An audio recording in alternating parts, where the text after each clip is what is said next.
فذكر بالقرآن من يخاف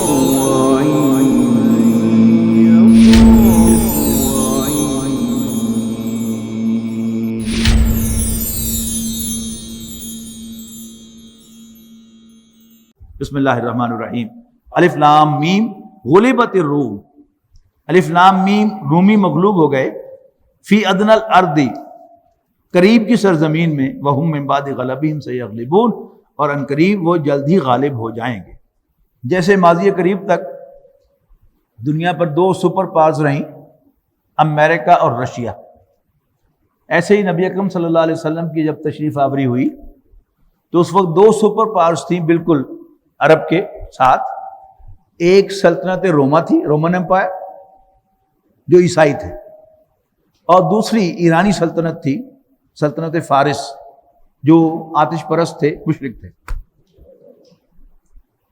اب قریش مکہ، مشرکین مکہ ایک ایفیلیشن ذہنی رکھتے تھے ایرانیوں کے ساتھ، اور رومی چونکہ اہل کتاب تھے تو انہیں ایک مناسبت مسلمانوں کے ساتھ تھی، تو ان کے درمیان جھولا جھولتا رہتا تھا۔ کبھی کوئی علاقہ رومیوں نے قبضہ کر لیا اور کبھی ایرانیوں نے ہرا کر انہیں شکست دے کر ان کا کوئی علاقہ جو ہے وہ فتح کر لیا۔ ایسی ہی ایک لڑائی میں ایرانیوں نے رومیوں پر غلبہ پایا اور ان کا کچھ علاقہ جو ہے وہ فتح کر کے قبضے میں لے لیا۔ تو مشرکین نے بغلے بجائیں، لو دیکھ لو تاڑے یار جڑے ہیں وہ ذلیل ہو گئے جی، ان قریب تسی بھی ذلیل ہوئے۔ اور ایسی گفتگو آج بھی ہوتی ہے، یعنی وہ اور تو اور، یہ ملکوں کی بات تو اور ہے۔ ہم میں سے کوئی اگر نون لیگ سے زیادہ ایفیلیشن رکھتا ہے تو اس کا کوئی دوست ہے کہ جو پی ٹی آئی سے کوئی ایفیلیشن رکھتا ہے، اور اگر کسی حلقے میں شکست ہو جائے گی کہ لاؤ بے یار تاڑے ہار گیا جی، اور اگے بھی دیکھو اگلا الیکشن بھی آ رہا ہے تو ہار جانا۔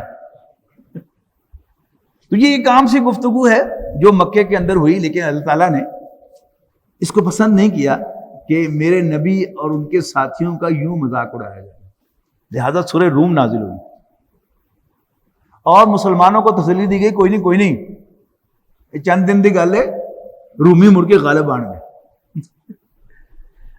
الف لام میم غلبت الروم فی ادنی الارض وہم من بعد غلبہم سیغلبون۔ رومی غالب آ گئے قریب کی سرزمین میں، اور ان قریب وہ غالب ہوں گے مغلوب ہونے کے بعد۔ فی بضع سنین، چند ہی سالوں میں، للہ الامر من قبل و من بعد، اللہ ہی کا سارا اختیار ہے پہلے بھی اور بعد میں بھی۔ وَيَوْمَئِذٍ يَفْرَحُ الْمُؤْمِنُونَ، اور جس دن ایسا ہوگا تو مومن خوشیاں منائیں گے۔ بنصر اللہ، اللہ کی مدد سے، ینصر من یشاء، اللہ تعالیٰ جس کی چاہتا ہے مدد فرماتا ہے۔ وَهُوَ الْعَزِيزُ الرَّحِيمُ، اور وہ بالادست رحم فرمانے والا ہے۔ اور واقعی چند سالوں کے بعد، 9 سال کے بعد ایسا ہو گیا۔ وعد اللہ، یہ اللہ کا وعدہ ہے۔ لا یخلف اللہ وعدہ، اللہ تعالیٰ اپنے وعدے کی خلاف ورزی نہیں فرماتا۔ ولکن اکثر الناس لا یعلمون، لیکن اکثر لوگ یہ بات نہیں جانتے۔ یعلمون ظاہرا من الحیات الدنیا، یہ تو معاملات کے صرف ظاہری پہلو کو دیکھتے ہیں، جانتے ہیں۔ وہم عن الآخرۃ ہم غافلون، اور وہ آخرت سے بالکل ہی غافل ہیں۔ اولم یتفکروا فی انفسہم، کیا انہوں نے اپنے دل میں غور نہیں کیا؟ ما خلق اللہ السماوات والارض وما بینہما الا بالحق واجل مسمی، کہ نہیں پیدا کیا اللہ نے آسمانوں اور زمین کو اور جو کچھ ان کے درمیان ہے مگر برحق اور ایک وقت مقرر کے لیے۔ وَإِنَّ كَثِيرًا مِّنَ النَّاسِ بِلِقَاءِ رَبِّهِمْ كَافِرُونَ، اور یقیناً انسانوں کی اکثریت اپنے رب کے حضور پیشی کا انکار کرتی ہے۔ اولم یسیروا فی الارض، کیا یہ زمین میں کبھی نہیں گھومے؟ فینظروا، کہ دیکھتے، کیف کان عاقبۃ الذین من قبلہم، کہ ان سے پہلوں کا کیا انجام ہوا۔ کانوا اشد منہم قوۃ، وہ ان سے زیادہ شدید طاقت رکھتے تھے۔ وَأَثَارُوا الْأَرْضَ، اور انہیں زمین جوتی تھی۔ وَعَمَرُوهَا، اور اس کو آباد کیا تھا۔ اکثر مما عمروها، انہوں نے جو کچھ کیا ہے اس سے کہیں زیادہ۔ وَجَاءَتْهُمْ رُسُولٌ بِالْبَيِّنَاتِ، اور ان کے پاس بھی ان کی طرف بھیجے ہوئے رسول آئے تھے واضح نشانیاں لے کر۔ فَمَا كَانَ اللَّهُ لِيَظْلِمَهُمْ، اور اللہ ان پر کوئی زیادتی کرنے والا نہیں تھا، ولیکن کانوا انفسہم یظلمون، بلکہ وہ خود ہی اپنے اوپر ظلم ڈھانے والے تھے. ثم کان عاقبت الذین اساءوا السوء ان کذبوا بآیات اللہ، پھر ہوا انجام ان لوگوں کا جنہوں نے برائیاں کی تھی بہت برا. کیوں؟ ان کذبوا بآیات اللہ، کہ انہوں نے اللہ تعالیٰ کی آیات کو جھوٹا قرار دیا تھا. وکانوا بہا یستہزئون، اور وہ ان کا مذاق اڑایا کرتے تھے. اللہ یبدأ الخلق ثم یعیدہ، اللہ تعالیٰ ہی تخلیق کی ابتدا کرتا ہے اور وہی اس کو دہرائے گا. ثم الیہ ترجعون، پھر اسی کے حضور تم لوٹائے جاؤ گے. یوم تقوم الساعۃ یبلس المجرمون، جس دن قیامت قائم ہوگی تو اس دن مجرم مایوس ہو جائیں گے. ولم یکن لہم من شرکائہم شفعاء وکانوا بشرکائہم کافرین، اور نہ ہوگا ان کے لیے ان کے ٹھہرائے ہوئے شریکوں میں سے کوئی سفارشی، اور وہ اپنے شریکوں کے انکار کرنے والے ہوں گے، شریکوں کا انکار کرنے والے. وَيَوْمَ تَقُومُ السَّاعَةُ، اور جس دن قیامت قائم ہوگی، يَوْمَئِذٍ يَتَفَرَّقُونَ، اس دن لوگ فرقوں میں بٹ جائیں گے. فَأَمَّا الَّذِينَ آمَنُوا وَعَمِلُوا الصَّالِحَاتِ، تو وہ لوگ جو ایمان لائے اور انہیں اچھے عمل کیے. فَهُمْ فِي رَوْضَةٍ يُحْبَرُونَ، تو وہ ایک باغ میں ہوں گے خوش و خرم. وَأَمَّا الَّذِينَ كَفَرُوا وَكَذَّبُوا بِآيَاتِنَا وَلِقَاءِ الْآخِرَةِ، اور وہ لوگ کہ جنہوں نے کفر کیا اور ہماری آیات اور آخرت کی ملاقات کو جھوٹا قرار دیا. فَأُولَٰئِكَ فِي الْعَذَابِ مُحْضَرُونَ، تو وہ ہمیشہ ہمیش کے عذاب میں مبتلا کیے جائیں گے.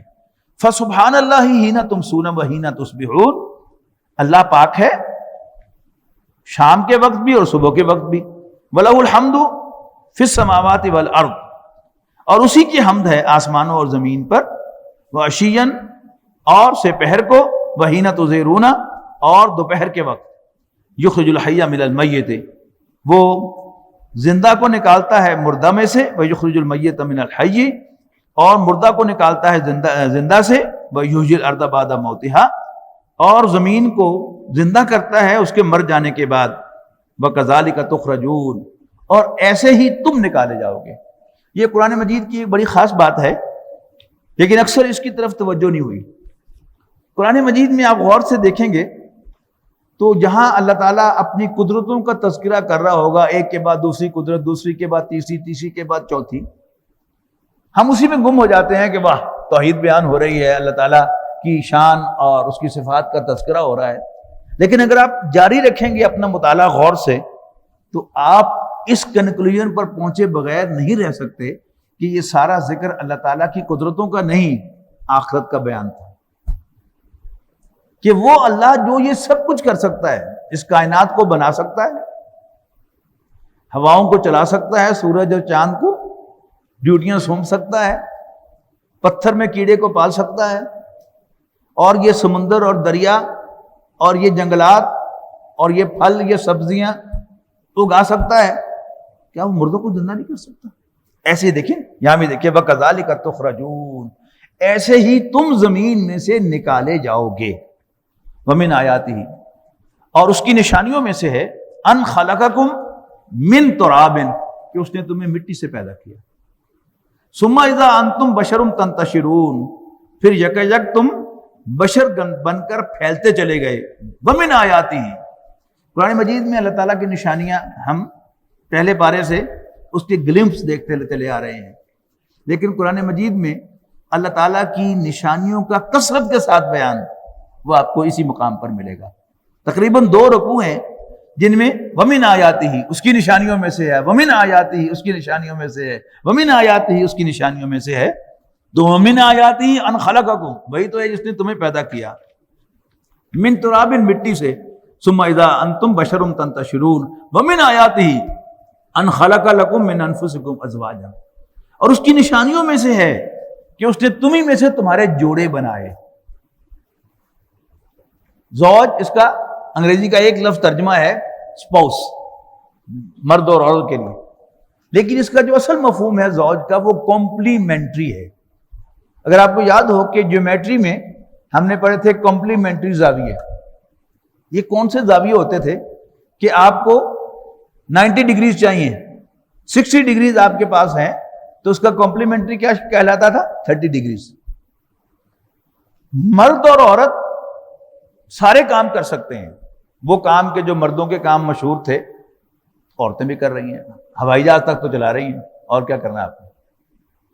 اسی طرح وہ کام جو عورتوں کے کام شمار ہوتے تھے، جب بھی لارج اسکیل پر کرنے ہوں تو وہ مرد ہی کرتے ہیں، صفائی ہو، دھلائی ہو، پکائی ہو۔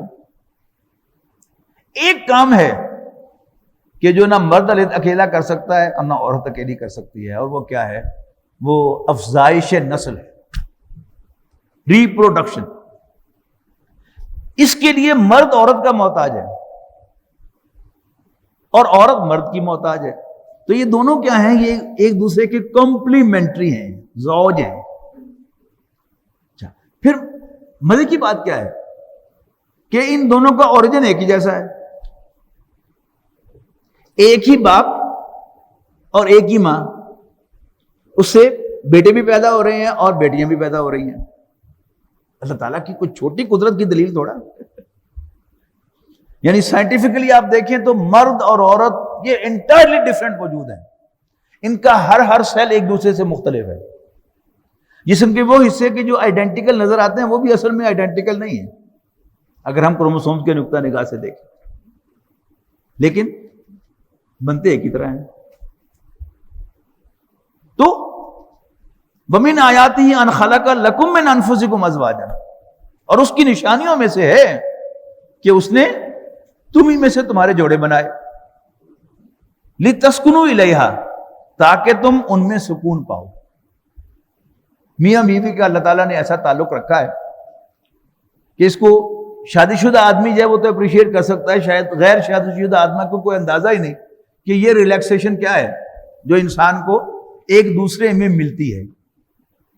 لِتَسْكُنُوا إِلَيْهَا، تاکہ تم سکون پاؤ ان کے پاس جا کر۔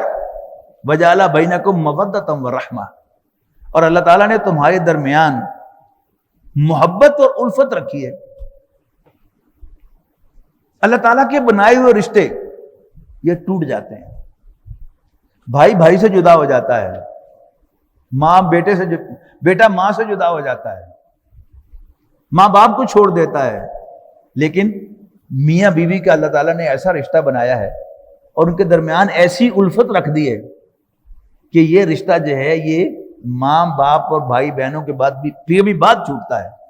یہ انشاءاللہ ہم تیسرے پارے میں پہنچیں گے تو میں توجہ دلاؤں گا ایک بڑی خوبصورت ترتیب کہ جب قیامت سامنے نظر آئے گی، یوم یفر المرء من اخیہ و امہ و ابیہ و صاحبتہ و بنیہ،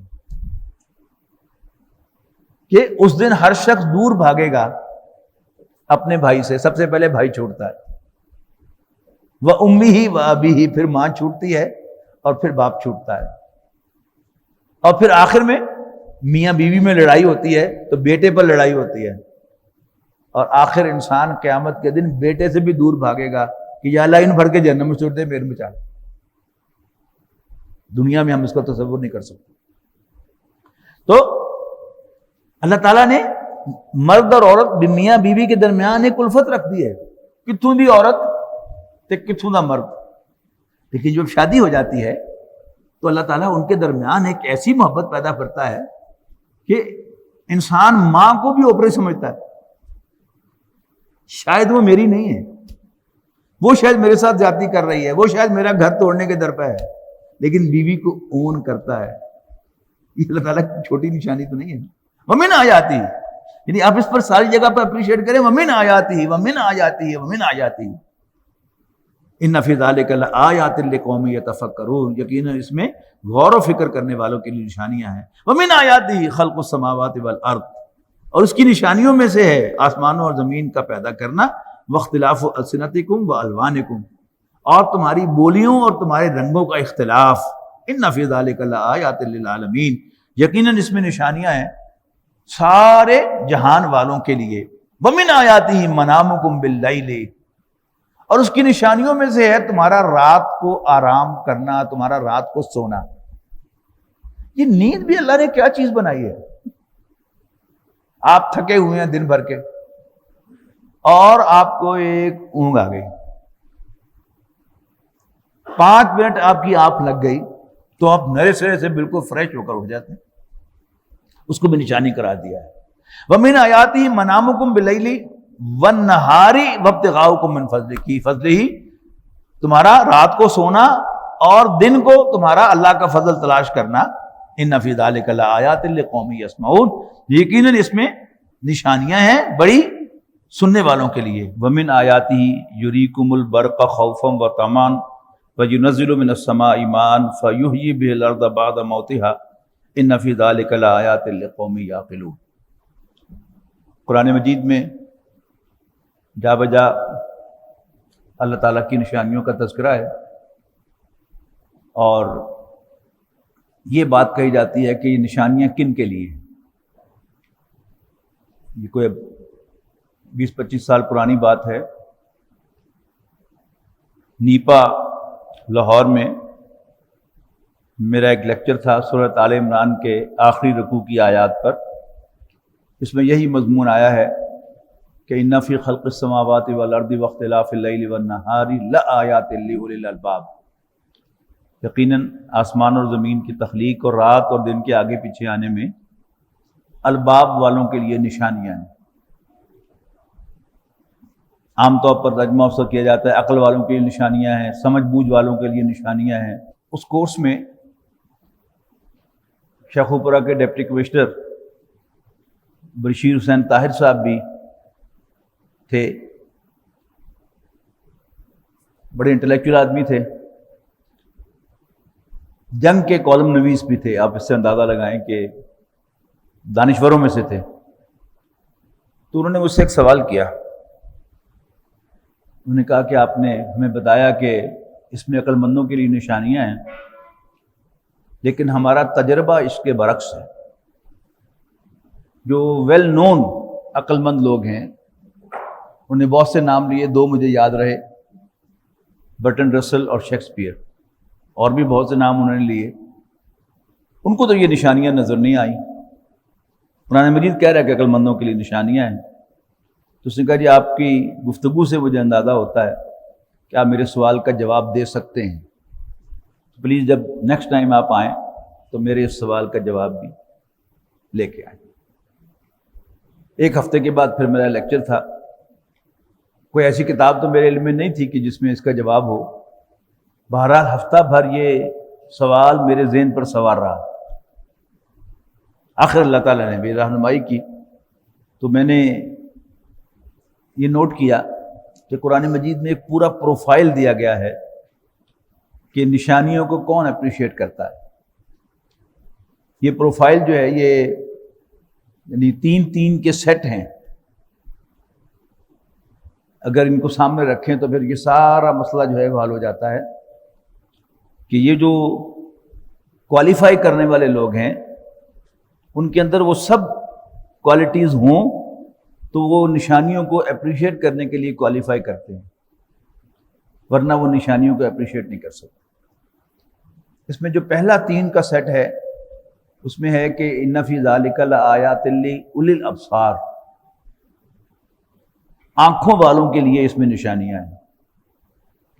ان فی ذالک لآیات لقوم یسمعون، سننے والوں کے لیے نشانیاں ہیں.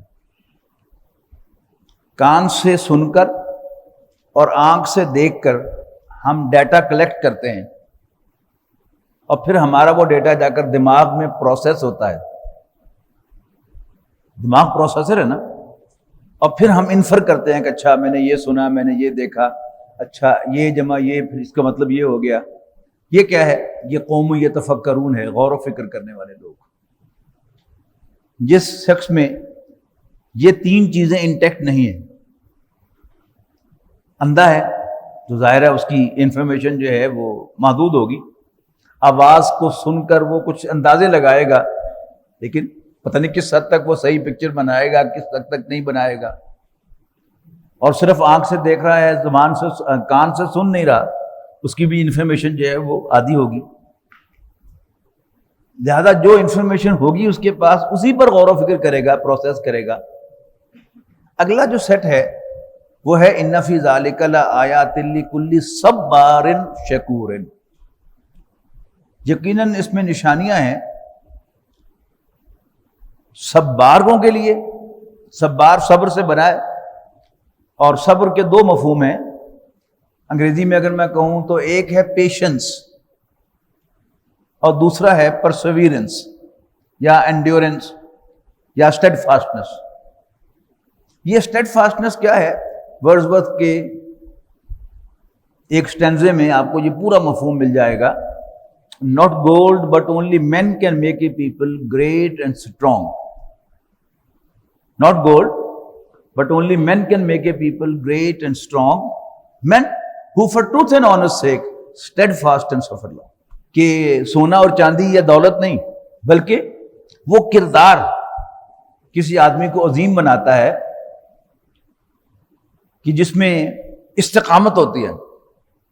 وہ سچائی اور دیانتداری کے ساتھ لگے رہتے ہیں، کوئی کمپرومائز نہیں کرتے اور اس کے لیے سفر کرتے ہیں، نقصان اٹھاتے ہیں، لیکن سچائی اور دیانتداری پر کمپرومائز نہیں کرتے. تو یہاں صبار کا وہ مفہوم رکھے، استقامت والے، بکاؤ مال نہیں. ہمارے جو انٹلیکچوئلز ہیں، اللہ ہم سب کو ہدایت دے، وہ بکاؤ مال ہے. یعنی غالب ایک بہت بڑا نام ہے، بہت بڑا نام، لیکن غالب بھی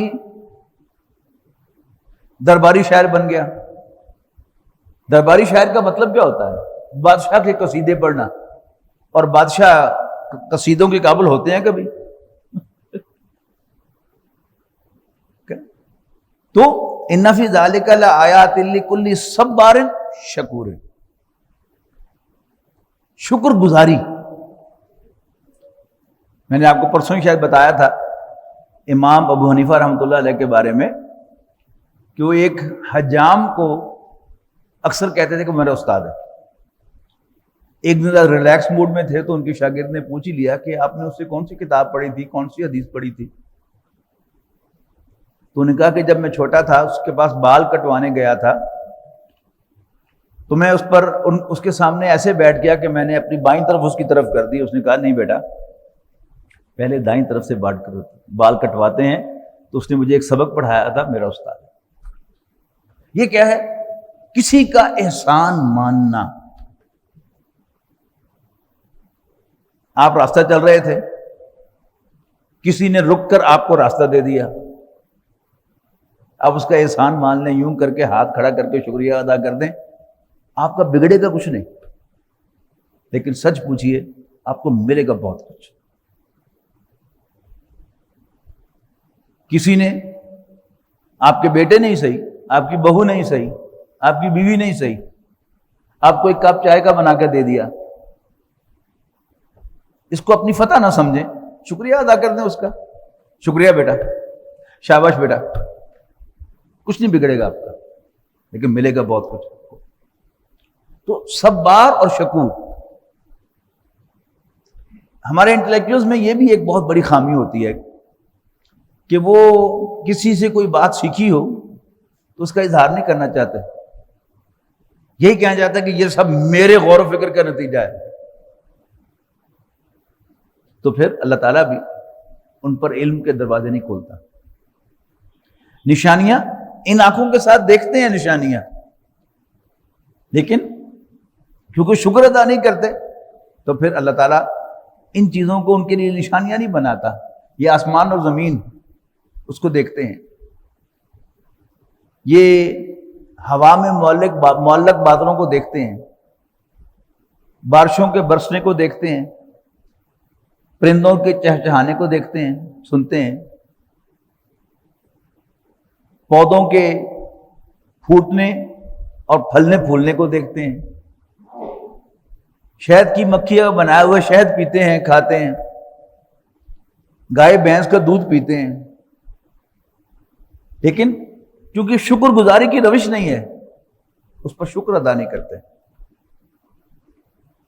تو وہ محروم ہو جاتے ہیں. تو دوسرا سیٹ ہو گیا صبر، شکر اور قوم یعقلون. آپ نے کئی دفعہ غور کیا ہوگا کہ میں یعقلون کا ترجمہ سینسیبل پیپل کرتا ہوں، سینسیبل لوگ. ون ہو از ان سینسز. یہ کون ہوتا ہے؟ یہ انٹلیکچوئل ہونا ضروری نہیں ہے اس کے لیے. اور سینس میں ہونا اور صاحب علم ہونا، یہ دو مختلف چیزیں ہیں۔ اشفاق احمد صاحب فرماتے ہیں کہ جب میں نے میٹرک کے امتحان میں بہت اچھے نمبر لے لیے تو مجھے گورنمنٹ کالج لاہور میں داخلہ مل گیا، اور بزرگوں کو پتا ہے کہ گورنمنٹ کالج لاہور میں داخلہ مل جانا ایک بہت بڑا اعزاز تھا۔ کہتے ہیں ہمارے گاؤں کے ایک موچی تھے، لیکن تھے بڑے سمجھدار آدمی، گاؤں کے لوگ ان کی عزت کرتے تھے، گاؤں کے لڑکے انہیں تایا جی کہہ کے بلاتے تھے۔ تو کہتے میری والدہ نے مجھے کہا کہ لاہور جان تو پہلے تعین اسلام کر کے جائیں۔ میں نے والدہ کے حکم کی تعمیل کی اور میں گیا ان کے پاس، وہ جوتا گانٹ رہے تھے، سلام کیا، انہوں نے وعلیکم السلام کہا۔ انہوں نے کہا جی بس میں تائے لاہور جا رہے ہیں پڑھنے واسطے۔ میں نے گورنمنٹ کالج لاہور داخلہ مل گیا، تو انہوں نے دعا دی۔ کہتے ہیں 4-6 ماہ کے بعد جب میں چھٹیوں میں واپس آیا تب میں گورنمنٹ کالج لاہور کا اسٹوڈنٹ تھا اور میرا دماغ خراب ہو چکا ہوا تھا۔ تو میری والدہ نے کہا تعین اسلام کر کے آیا؟ میں نے سنی کر دی۔ پھر انہوں نے کہا تعین اسلام کر کے آیا؟ بار بار جب والدہ نے کہا تو میں بادل ناخواستہ نہ چاہتے ہوئے میں گیا انہیں سلام کرنے کے لیے، سلام کیا، انہیں وعلیکم السلام کہا۔ جوتا کاٹتے انہیں پوچھا پتر کتنے ہونا؟ کہتے میں نے ذرا متکبرانہ انداز میں کہا جی میں گورنمنٹ کالج لاہور پڑھنا۔ انہیں پوچھا پتر کی پڑھنا ہے؟ تو کہتے میں نے علم کا روب ڈالنے کے لیے ان کو بتایا کہ ہم نے پڑھا ہے کہ مکھی کی آنکھ میں کئی لینز لگے ہوئے ہوتے ہیں، جس کی وجہ سے اس کی جو رینج ہے دیکھنے کی وہ بہت وائڈ ہے، اور یہ آپ کا میرا سب کا تجربہ ہے۔ مکھی بیٹھی ہوئی ہو تو آپ اس پر حملہ کریں، آپ کے پہنچنے سے پہلے خواب ادھر سے آئے یا ادھر سے آئے اڑ جاتی ہے۔ تو اس بزرگ نے، موچی نے جوتا گانٹتے ہوئے کہا پتر کی کریے نا شیشیاں نو، تو جا کے بہندی تو گونتے ہی ہے نا۔ یہ ہے سینسز میں ہونا، ٹو بی سینسیبل۔ سینسیبل انسان صرف علم سے نہیں بنتا، علم جتنا مرضی ہو، لیکن انسان انتہائی بد اخلاق بھی ہو سکتا ہے علم کے ساتھ، بد کردار بھی ہو سکتا ہے علم کے ساتھ۔ تو قوم یعقلون، اپنے جذبات کو کنٹرول کرنے والے، اپنے سینسز میں ہونے والے۔ جب انسان سینسز بھی ہوتا ہے تو بولنے سے پہلے بھی تولتا ہے اور کچھ کرنے سے پہلے بھی غور کرتا ہے کہ should I do it or not۔ یہ کیا ہے؟ یہ انسان کے سینسز ہیں۔ تو ان فی ذالک لآیات لکل صبار شکور، اور ان فی ذالک لآیات لقوم یعقلون، یہ بھی آیت نمبر 24 میں دیکھیے، یہ قوم یعقلون ہے۔ اس کے علاوہ قرآن مجید میں آیا ہے، یہ کیا ہے؟ ماننے والے۔ جس شخص کو میں نہ مانوں کا مرض لاحق ہو جائے اس کا کوئی علاج نہیں، اور یہ بھی عام طور پر کس کو لاحق ہوگا؟ صاحب علم لوگوں کو۔ ان فی ذالک لآیات لقوم یؤمنون، اس میں ماننے والوں کے لیے نشانیاں ہیں، اور جو ادھار کھائے بیٹھا ہو کہ مننا نہیں میں، پھر اللہ تعالیٰ اس پر ہدایت کے دروازے بند کرتا چلا جاتا ہے۔ اللہ تعالیٰ اپنی نشانی دکھاتا ہے، کوئی شخص اس نشانی کو دیکھنے سے انکار کر دے، اوائڈ کرے اس نشانی کو دیکھنے اور اپریشیٹ کرنے سے، تو پھر اللہ تعالیٰ جو ہے وہ نشانی اس پر بند کر دیتا ہے۔ پھر ایک اور چیز فرمائی، ان فی ذالک لآیات لقوم یتذکرون یا یذکرون، کہ اس میں نشانیاں ہیں نصیحت قبول کرنے والوں کے لیے۔ جو نصیحت قبول نہ کرے، کسی سے مت نہ لے، اس کا بھی کوئی علاج نہیں ہے، تو اللہ تعالیٰ کی یہ نشانیاں اس پر بھی بند ہو جاتی ہیں۔